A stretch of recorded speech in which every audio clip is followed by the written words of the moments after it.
I mean, we've already known this, but see, there's a difference between what is happening now versus what he does. And I'll come back to this at the end, because he already did it in the Virginia election that, was already in the Virginia Supreme Court, paved the way for it, and then some rogue judge read his True Social post, which was right here, that, rigged election. Well, they are looking for some technicality to throw it out, and it's going to lose. While he's doing that, troop morale is pretty low because the rations are running thin and they're not getting mail out. Yeah, that's happening, according to his report anyway. And he's planning some scripted attack on the White House media at this correspondence dinner. Why the fuck are you even going to go?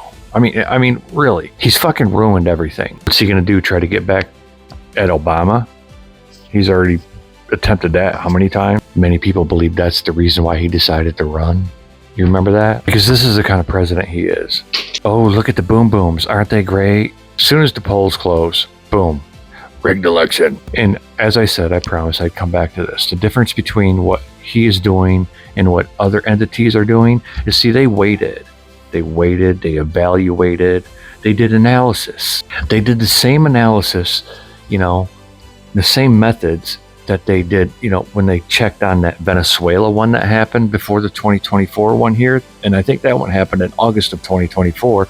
And that analysis showed, well, Venezuela, that Maduro, he's not real. He's illegitimate. But when they did them analysis here, and then they sent Vice President Kamala Harris a letter saying, hey, he claimed all day yesterday that the Republicans were winning. What he described as, mail-in drop boxes. Yep, that's what, mail-in ballot drop. Yeah, changed the GOP's fortune. Okay, and I find it interesting, the wording they use here. He made these claims, whatever, despite there being no evidence of any irregularities or fraud. There's another article that used anomalies. And for that, we have to go back to this one from the 1st of April here, where House Speaker Nancy Pelosi warned that Republicans could, quote, manipulate voting machines to, quote, create a false count in the upcoming midterms. Here's my problem with it.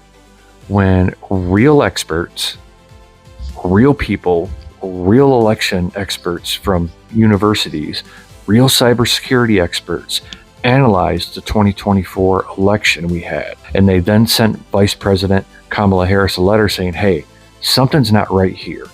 You should hold off and basically withdraw your, you conceded, withdraw it. You heard the same thing. Free and fair, safe and secure. And let's just say, because of this app being this app, what you think happens when you cast your point and that's it, it's not. I'm going to give you rough numbers because I don't remember the exact numbers. In Michigan in 2016, that GOP T-Rump won the state allegedly by just over or around 10,000 votes. 2020, there was something big that happened. You all remember what it was. And in 2020, about 70% of this entire country either cast their point early or mailed it in. And those particular points, they're counted separately from all the in-person same-day points, something that wasn't accounted for. So therefore, Joe Biden won this state by roughly 150,000 votes. That's a big shift. Then he comes back and beats Kamala Harris by 80, 90,000.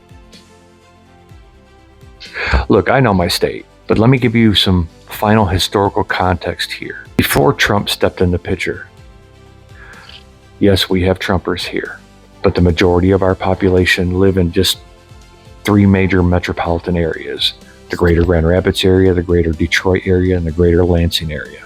The last Republican to win the state of Michigan was George H.W. Bush. After that, every Democratic nominee won this state, whether they won the presidential election or not, which included Al Gore, John Kerry, Bill Clinton, Barack Obama, and Joe Biden.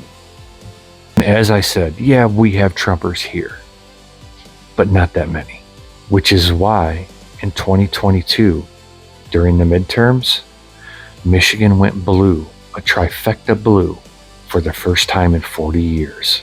And the only way to find out if it was free and fair, safe and secure, is to open those Wayne County boxes that he is so desperately trying to get his hands on. Because if you were to hide something, where's the best place to hide it? In plain sight. Remember, he doesn't have to win the precinct. He just has to win the state. Simple math. You can think I'm a fool, you can think I'm an idiot, and this can't happen, it's too impossible. Okay, prove me wrong. Open them. And I'll be the first one to come on the internet and say, yep, I was a fucking idiot. My state really, truly did. Yeah. And I would do that because I have integrity.